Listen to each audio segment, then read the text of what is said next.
এবার অন্তত পড়াশোনায় একটু মন দে, অনেক তো হলো। কেন এটাকে বলো একটু পড়তে বসতে। আরে বলি না, কে বলেছে? আমি তো বলি যে এখন ক্লাসে পড়ছিস, এরপর উচ্চ মাধ্যমিক দিবি, মাধ্যমিক দিবি, বোর্ড এক্সাম, তখন বুঝবি কি হয়।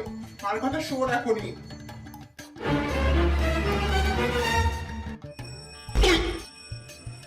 বাবা আমি কলেজে পড়ি। তুই কলেজে কবে উঠলি? তাই তো ভাবি মেয়েটা এমন জানোয়ার কি করে হয়, কিসে পড়ে মেয়ে তাই বাবা জানে না। বাপটাই তো ওরকম, তুই কত ভালো হবি রে।